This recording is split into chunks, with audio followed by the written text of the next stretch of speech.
Hello everyone, hello जी, कैसे हो आप सब। आई होप सब अच्छे हैं और सभी क्लासेस को आप अच्छे से देख रहे हो। Now the next topic in journal entry is about loan taken and loan advanced.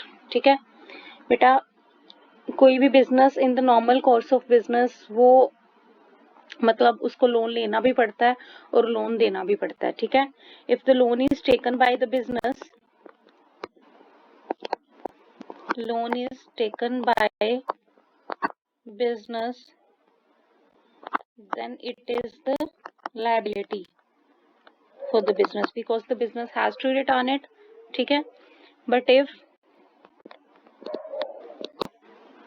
loan is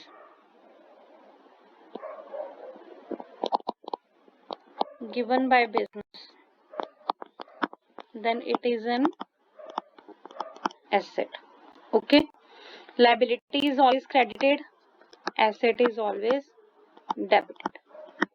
ठीक है, तो एक और डिस्टिंक्शन जो है आपने हमेशा रखनी है कि लोन आप दे रहे हो या ले रहे हो, उस चीज के लिए आपको बहुत केयरफुली स्टेटमेंट को रीड करना पड़ेगा। ठीक है, क्योंकि कई बार कंफ्यूजिंग हो जाता है, क्योंकि सिंपली लिखा होता है Manisha's loan account, Ram's loan account. ठीक है, तो उस केस में आपको कैसे पता चलेगा कि लोन दे रहे हो या ले रहे हो।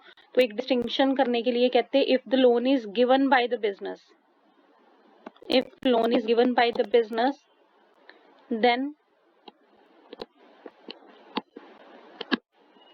loan word should be used before name of borrower, and if loan is taken by the business, then loan word is used after the name of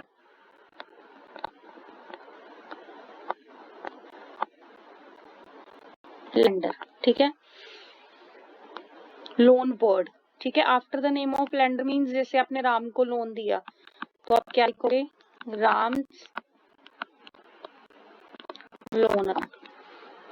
ठीक है, Shyam's loan account. Okay, loan word use हो रहा है lender के नाम के बाद। ठीक है, जो हमें लोन दे रहा है, ठीक है, उसके नाम के बाद। जैसे मैं राम से अगर बोरो कर रही हूँ तो मेरा अकाउंट क्या ओपन होगा, राम्स लोन अकाउंट। ठीक है, और अगर हम दे रहे हैं, बिजनेस दे रहा है किसी को, तो loan word should be used after the name of the borrower. For example, आप रिया को लोन दे रहे हो, रिया को लोन दे रहे हो तो नाम क्या आएगा, लोन टू दियाज अकाउंट। ठीक है, जिया को लोन दे रहे हो, नाम क्या आएगा, loan to Zia's account. Okay, थोड़ा सा एक डिस्टिंक्शन के लिए वो चीज बनी हुई है कि अगर तो आप लोन दे रहे हो तो लोन वर्ड जो है वो बोरोवर के नाम से पहले यूज होता है, बट अगर आप लोन ले रहे हो तो लेंडर के नाम पहले यूज होगा। ठीक है, आप ऐसे सोचो आपकी लायबिलिटी, आप लेंडर को प्रायोरिटी दे रहे हो। अगर आप लोन ले रहे हो तो लेंडर का नाम पहले यूज करते हो, उसके बाद लोन वर्ड यूज करते हो। वैसे तो बाय स्टेटमेंट ही क्लियर हो जाता है, बोरो और ये सब लिखा होता है given to this, but sometimes ऐसे डायरेक्टली लिख दिया जाता है कि Ram's loan account is this, Shyam's loan account is this, loan to Jiya. Loan to Jiya तो क्लियर ही है कि उसको आप दे रहे हो, लोन टू दिया क्लियर ही है कि आप उसको दे रहे हो।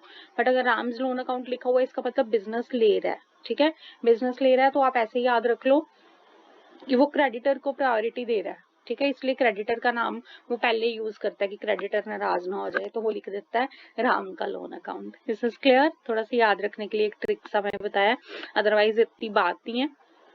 मोस्टली क्लियर कट ही लिखा होता है कि हम बोरो कर रहे हैं या लेंड कर रहे हैं। ठीक है, बट इन फ्यूचर कुछ केसेस में ऐसे आपको माइंड में भी रखना पड़ सकता है। Okay, so the question is generalized. बेटा इस चीज को ना ध्यान रखा करो कि किसकी बुक्स में आप एंट्रीज डाल रहे हो। ठीक है। अगर आप एडवांस्ड लेवल के कोर्सेज कर रहे हो, लाइक आप CS वगैरह कर रहे हो, तो उस केस में आपको बुक्स किसी और की दी जाती हैं, क्वेश्चन में अलग वे से दिया जाता है, तो आपको माइंड में रखना होता है कि आपको किसके बुक्स में वो एंट्री करनी है। जैसे मान लो बिजनेस राम का चल रहा है, लेकिन उन्होंने बोल दिया कि इसकी बुक्स में एंट्री करके दिखाओ जी, आप श्याम की बुक्स में एंट्री करो, तो श्याम हो सकता है कि हमारा क्रेडिटर हो, तो फिर आपको उसके पॉइंट ऑफ व्यू से, जिसकी बुक्स में एंट्री करने के लिए बोला होगा, उसके पॉइंट ऑफ व्यू से एंट्रीज होंगी। ठीक है, अलीशा की बुक में एंट्रीज करनी है। तो सबसे पहले जो, हाँ एक चीज और, जब आप फॉर्मेट बनाते हो ना, जब ऐसे कुछ लिखा होता है in the books of this, तो ऊपर लिखा करो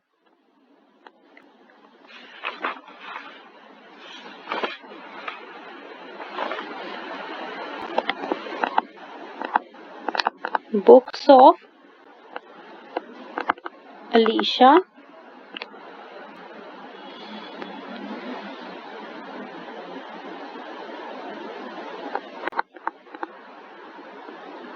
journal in the books of Alisha. ठीक है, ये चीज लिख दिया करो, स्पेसिफाई कर दिया करो, ये कंप्लीट फॉर्मेट होगा फिर आपका।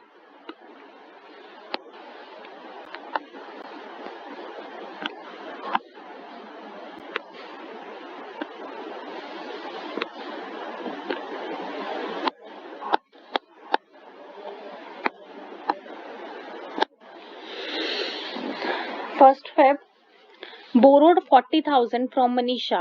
बेटा कैश वाले एस्पेक्ट को सबसे पहले देख लिया करो, कैश आ रहा है या कैश जा रहा है, उससे आधी एंट्रीज तो आपकी इजी हो ही जाती हैं। डेबिट क्रेडिट कुछ भी नहीं है, सिंपल है, बस एक अलग से टॉपिक बन गया तो मैंने आपको उस पे से एक्सप्लेन कर दिया। First Feb borrowed 40,000 from Manisha, Manisha से बोरो कर रहे हो, कैश बिजनेस में आ रहा है,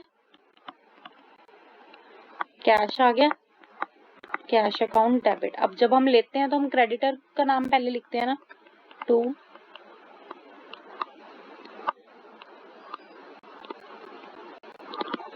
मनीषा लोन अकाउंट। ठीक है, कैश आ गया, कैश डेबिट हो गया, तो दूसरा ऑटोमेटिकली क्रेडिट हो जाएगा। अदरवाइज देखना है तो अदरवाइज भी देख लो कि क्रेडिटर है तो क्रेडिटर्स हमेशा क्रेडिट ही होते हैं, लायबिलिटी हमेशा क्रेडिट ही होती है। ठीक है, तो लायबिलिटी है ना हमारी, मैं लोन ले रही हूँ, बोरो कर रहा है बिजनेस मेरा, तो लायबिलिटी हो गई ना हमारी, वो तो लायबिलिटी है तो वो क्रेडिट हो जाएगी। ठीक है, अदर वे से भी देखोगे, पर्सनल अकाउंट है ये, पर्सनल अकाउंट है तो debit the receiver, credit the giver. Giver कौन है यहाँ पे, मनीषा हमें दे रही है ना, तो मनीषा क्रेडिट हो गई। ठीक है, किसी भी तरह से सोचोगे रिजल्ट विल रिमेन सेम। 40,000 40,000।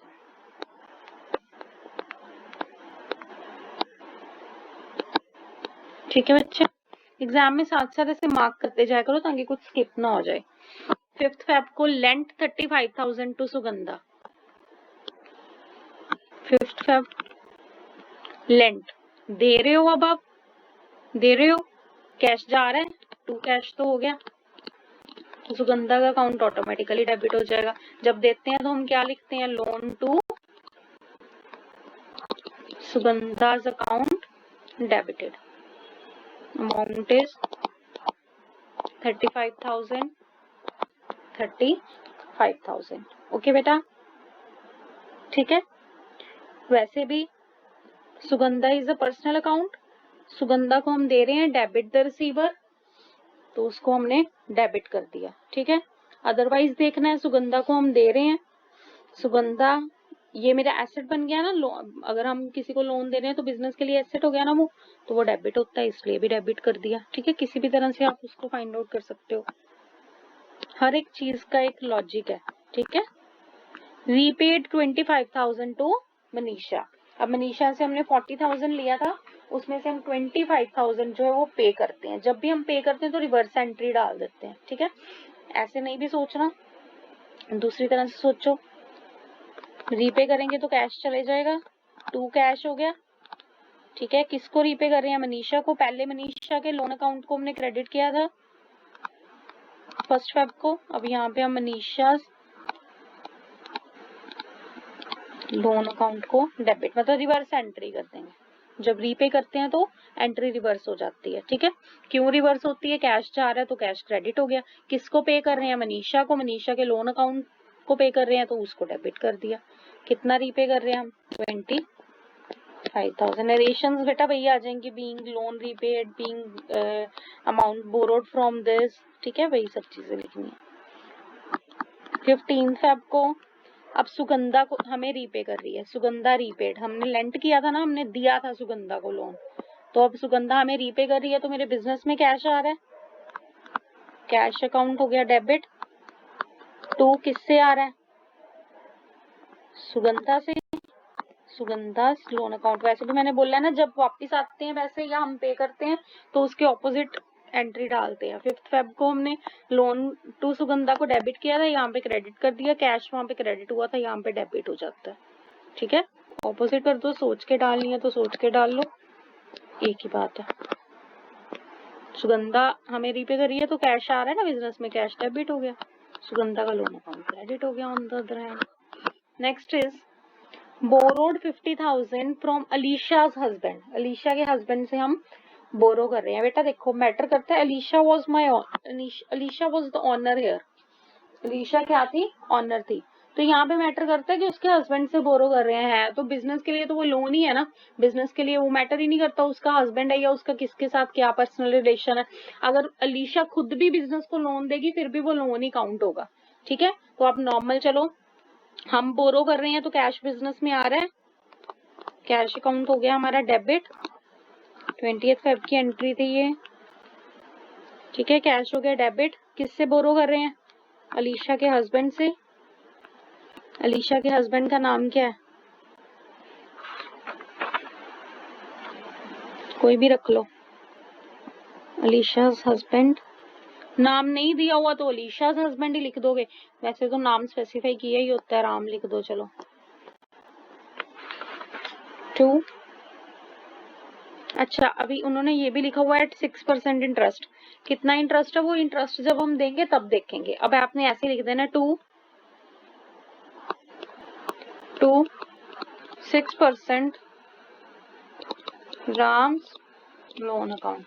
बेटा लोन ले रहे हैं ना तो क्रेडिटर का नाम पहले आ जाएगा, राम से ले रहे हैं, चाहे वो अलीशा का हस्बैंड है, हमारे लिए मैटर है। हाँ नाम नहीं दिया होता तो हम 6% अलीशा's लोन अकाउंट लिख देते, अलीशा's हस्बैंड लोन अकाउंट लिख देते। अलीशा के हस्बैंड का हमने नाम अज्यूम कर लिया, राम है, तो 6% अज्यूम। ऐसे पेपर में मत करके आना, पेपर में नहीं गिवन तो अलीशा's हस्बैंड लोन अकाउंट ही आप ओपन कर दोगे, नाम गिवन है 6% राम्स लोन अकाउंट, ठीक है। कितनी अमाउंट हम बोरो कर रहे हैं? 50,000 ही डेबिट, 50,000 ही क्रेडिट, ठीक है बच्चे। सिंपल एंट्रीज थी, कुछ भी खास। अगर इंटरेस्ट का परसेंटेज भी गिवन है तो आपने उसको नहीं देखना अभी, ठीक है, जब इंटरेस्ट पे करेंगे तब देखेंगे। अभी सिंपली आपने उतने परसेंट का लिख देना कि 6% loan account, 6% loan account reflect करता है कि वो 6% इंटरेस्ट पे हमने लिया है, ठीक है। Is this clear? Okay, so this was all about loan advanced and loan taken. Next हमारा बच्चे टॉपिक आता है expenses paid and outstanding.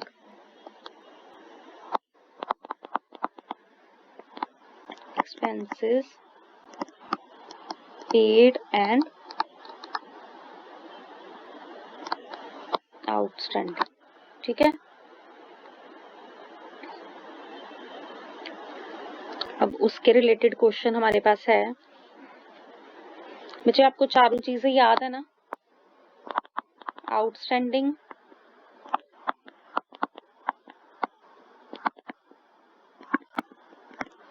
ठीक है, एक question expenses paid and outstanding का है इसमें, एक question income received and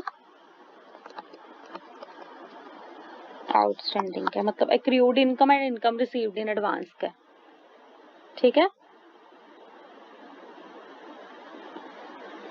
outstanding मतलब एक्रूड हो गया, यहाँ पे accrued and received in advance, एक क्वेश्चन इसका, ठीक है। तो हमने टोटल 4 चीजें ही पढ़ी थी ना, outstanding, prepaid, accrued and received in advance. वैसे मैंने याद करने का ट्रिक भी बता दिया था, अदरवाइज भी अगर आप सोचो तो फाइनेंशियल ईयर के हम उसको ईयर के बेसिस पे लेते हैं ना। जैसे 2020 का आप अकाउंट बना रहे हो, अगर इससे पहले की कुछ पेमेंट है आप कर रहे हो तो 2020 की है अकाउंट, 21 की पेमेंट आप एडवांस में कर रहे हो तो उसको हम क्या बोल देते हैं, प्रीपेड। ठीक है, वही चीज जैसे आउटस्टैंडिंग है कि ड्यू हो गई बट हमने पे नहीं की, so this is the liability. Prepaid, paid in advance, advance में पे कर दी नेक्स्ट ईयर की, अभी इस ईयर की वो नहीं थी तो दिस वाज आवर एसेट। मैंने ट्रिक्स भी बता दिए थे आपको, किसी भी वक्त वापस ले सकते हैं, किसी भी वक्त देनी पड़ सकती है, ऐसे करके लास्ट क्लासेस देखो आपको समझ लग जाएंगी। Accrued, due but not received,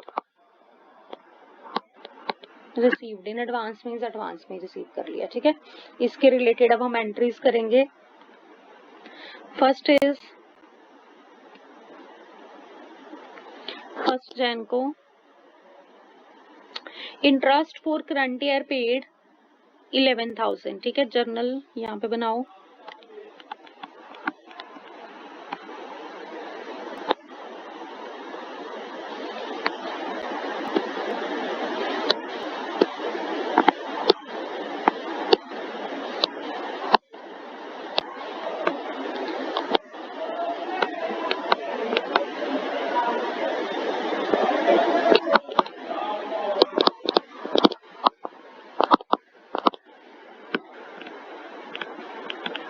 date, interest for current year paid 11,000। बेटा मैंने बोला कैश वाले एस्पेक्ट को देख लिया करो, कुछ भी दिमाग में और ज्यादा डालने की जरूरत नहीं है, आपकी एंट्रीज इजीली हो जाएंगी। करंट ईयर का इंटरेस्ट पे कर रहे हैं, कैश जा रहा है टू कैश। 1 जन 2022 की बात हो रही है। ठीक है, इंटरेस्ट पे कर रहे हैं तो interest account debited to cash account. ठीक है, इंटरेस्ट वैसे भी मेरा एक्सपेंस है, करंट ईयर की बात हो रही है, करंट ईयर का वो एक्सपेंस है। Expenses are always debited, debit all expenses and losses, तो इंटरेस्ट डेबिट हो गया, कैश चला गया बिजनेस में से। ठीक है, amount is 11,000 11,000। Okay, next is interest for current year outstanding. Due हो गया पर हम पे नहीं कर रहे, ड्यू हो गया पर हम पे नहीं कर रहे। बात किसकी हो रही है बेटा, इंटरेस्ट की बात हो रही है। इंटरेस्ट अकाउंट तो हो गया डेबिट। अब देखो वैसे तो मैं अगर पे कर देती तो मेरा क्रेडिट क्या होना था, टू कैश, पर मैं पे नहीं कर रही, मेरा नहीं जा रहा, तो मैं यहाँ पे किस अकाउंट को ओपन करूंगी, इंटरेस्ट आउटस्टैंडिंग अकाउंट को।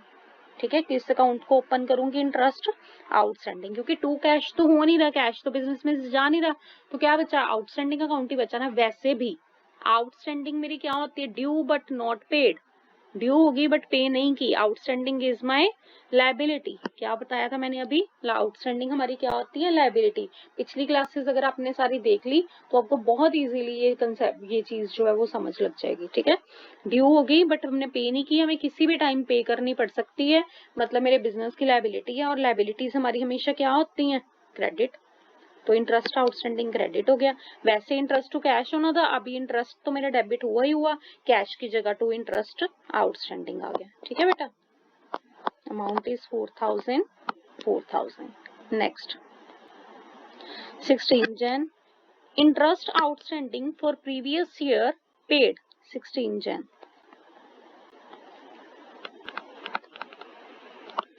कहते हैं इंटरेस्ट आउटस्टैंडिंग प्रीवियस ईयर का था, अब पे कर रहे हैं, अब पे कर रहे हैं तो ये तो क्लियर ही हो गया कि अब पे हो रहा है, तो कैश तो मेरे बिजनेस में से जा रहा है। ठीक है, क्यों जा रहा है, क्योंकि मैं इंटरेस्ट आउटस्टैंडिंग अब पे कर रही हूँ, sorry interest outstanding account debited. ठीक है, मतलब जब इंटरेस्ट आउटस्टैंडिंग है तब उसको हम क्रेडिट करते हैं। पे करते टाइम आपको भी तो पता है ना, हम रिवर्स कर देते हैं। जैसे लोन वाले केस में भी पे करते टाइम हमने रिवर्स किया था, अब इस केस में भी हम पे करते टाइम रिवर्स कर देंगे। ठीक है, इंटरेस्ट आउटस्टैंडिंग मेरी लायबिलिटी थी, तब मैंने क्रेडिट किया था, अब मैं पेमेंट कर रही हूँ, तो इंटरेस्ट आउटस्टैंडिंग अकाउंट मेरा क्या हो जाएगा, डेबिट। ये प्रीवियस ईयर का इंटरेस्ट आउटस्टैंडिंग था। ठीक है, वो अब हम पे कर रहे हैं। अब पे कर रहे हैं तो इंटरेस्ट आउटस्टैंडिंग मेरे डेबिट हो गया। कैश तो मेरे बिजनेस में से जा ही रहा है, वो तो बहुत क्लियर है कि पे हो रहा है तो कैश जा रहा है, कैश क्रेडिट हो गया, इंटरेस्ट आउटस्टैंडिंग डेबिट हो गया। ठीक है, interest 7,000 paid for the year 2023। अब देखो 2022 का हम क्वेश्चन कर रहे हैं, 2023 का इंटरेस्ट हम पे कर रहे हैं, मतलब एडवांस में पे कर रहे हैं। एडवांस में पे करने का मतलब क्या होता है, प्रीपेड। अब पे तो हो रहा है, पे तो हो रहा है, ये तो श्योर है, पे हो रहा है तो टू कैश तो आ ही जाएगा। ठीक है, पे हो रहा है तो टू कैश तो आ ही जाएगा। किस डेट की एंट्री थी, 30th जैन की। ठीक है, क्यों पे हो रहा है, क्योंकि हम एडवांस में पे कर रहे हैं। प्रीपेड इंटरेस्ट अकाउंट, वैसे भी प्रीपे करना मेरा एसेट होती है, एसेट हमेशा डेबिट होता है। ठीक है, तो प्रीपेड इंटरेस्ट अकाउंट डेबिट हो गया to cash account, amount is 7,000।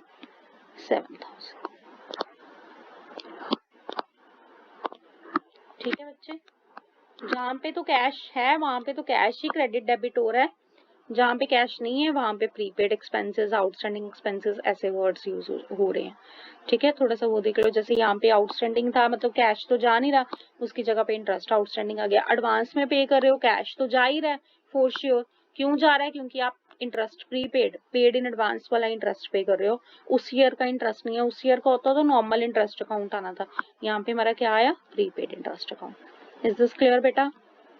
ठीक है, नेक्स्ट क्वेश्चन ऐसे ही हमारा इनकम वाला आ जाता है, वो भी बहुत सिंपल है, सिर्फ कंसेप्ट को समझो, बाकी कुछ भी आपको इतना ध्यान देने की जरूरत नहीं पड़ती। ठीक है, नेक्स्ट इज पास एंट्रीज। हाँ बच्चे, जब भी आपने एंट्रीज डालनी है, प्रॉपर फॉर्मेट का मतलब होता है कि ऊपर आपने लिखना है कि वो किसकी बुक्स हैं। ठीक है, जैसे यहाँ पे क्लियर गिवन है बुक्स ऑफ द मोदर, तो आप लिखोगे books of the mother journal. ठीक है, this is the complete format. ये तो आपके मार्क्स एग्जाम में कट जाएंगे, आपको पता भी नहीं चलेगा कि कहाँ पे गए marks.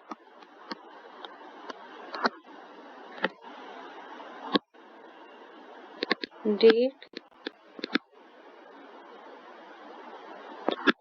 particulars, ledger folio, debit and credit. Okay, 1st December 2017, commission of current year received. अभी यहाँ पे इनकम की बात हो रही है, commission of current year received, receive हो रही है मतलब कैश तो किसी भी तरह से आ ही रहा है, कैश अकाउंट हो गया हमारा डेबिट। क्यों हो रहा है, क्योंकि हम कमीशन रिसीव कर रहे हैं। वैसे भी कमीशन रिसीव कर रही हूँ तो मेरी इनकम है ना, इनकम क्रेडिट होती है, credit all incomes and gains, तो कमीशन रिसीव्ड मेरा हो गया क्रेडिट। ठीक है बच्चे, amount is 20,000। Next is commission of current year due but not received. Due हो गई पर रिसीव नहीं कर रहे। ठीक है, ड्यू हो गई बट रिसीव नहीं कर रहे। बात किसकी हो रही है, कमीशन की, मतलब कैश तो आ नहीं रहा, कैश की जगह क्या आएगा देखते हैं। कमीशन की तो बात हो ही रही है, तो कमीशन रिसीव्ड इनकम तो है ही है। ठीक है, एंट्री है 6 दिसंबर की, कमीशन रिसीव्ड एंट्री तो है ही है। अब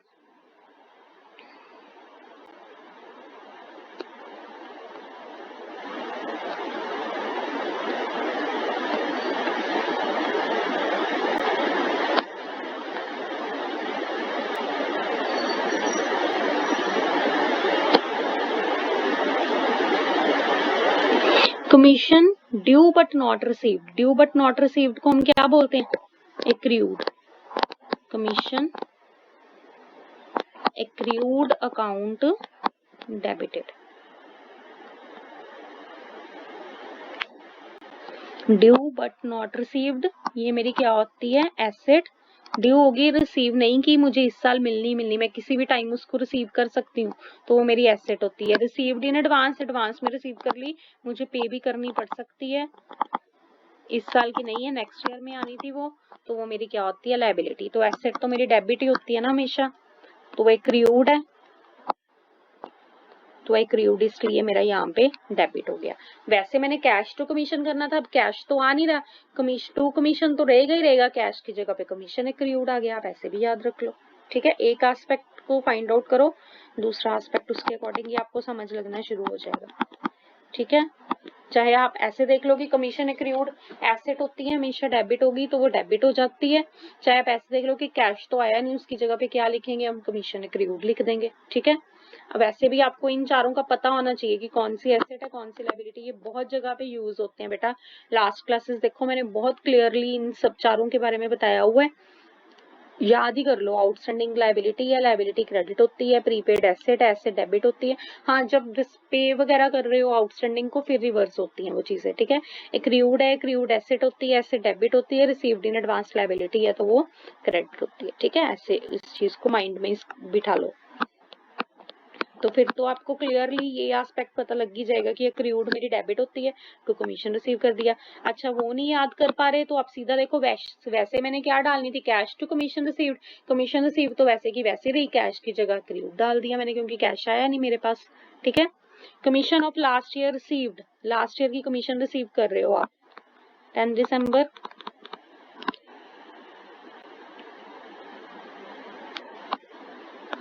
लास्ट ईयर की कमीशन रिसीव हो रही है, कैश तो मेरे बिजनेस में आ ही रहा है।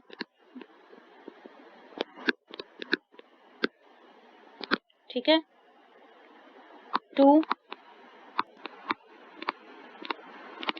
लास्ट ईयर की, मतलब ड्यू हुई थी तब उन्होंने पे नहीं की थी, ड्यू हो गई थी बट हमने रिसीव नहीं की थी, पर अब हम कर रहे हैं कमीशन एक्रूड। पे रिसीव करते टाइम में कमीशन एक्रूड को ऑपोजिट कर दूंगी ना, लास्ट ईयर की है ना, अगर करंट ईयर की होती तो सीधा टू कमीशन रिसीव्ड अकाउंट आता, करंट ईयर की नहीं है, लास्ट ईयर की है, मतलब तब ड्यू होगी थी पर रिसीव नहीं की थी, अब हम ड्यू बट नॉट रिसीव्ड वाली को अब रिसीव कर रहे हैं, तो कमीशन रिसीव्ड यहाँ पे डेबिट हुआ था, अब मैं क्या करूंगी, उसको क्रेडिट करूंगी। लास्ट ईयर की थी, लास्ट ईयर की अमाउंट 35,000 होगी, 35,000 ही डेबिट हो गया बेटा, 35,000 ही क्रेडिट हो गया।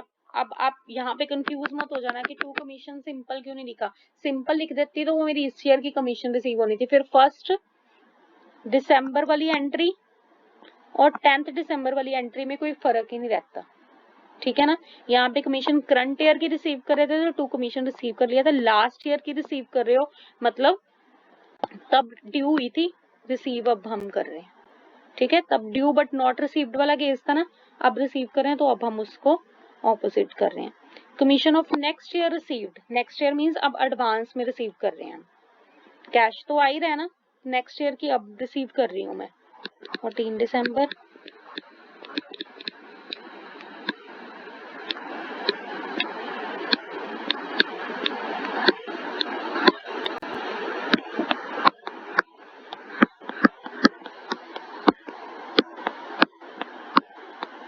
Commission of next year received, cash तो आ ही रहा है, कैश अकाउंट हो गया debit to commission received in advance account. ठीक है, अमाउंट वाज 35,000, 35,000। क्लियर बेटा, कैश अकाउंट डेबिट हो गया, commission received in advance opposite हो गया। वैसे भी कमीशन रिसीव्ड इन एडवांस मेरी लायबिलिटी है, लायबिलिटी क्रेडिट होती है तो मैंने क्रेडिट कर दिया। ठीक है बच्चे, इज दिस क्लियर? 3 टॉपिक्स किए हैं आज हमने, loan advanced and loan taken. ठीक है, और नेक्स्ट हमने क्या किया है,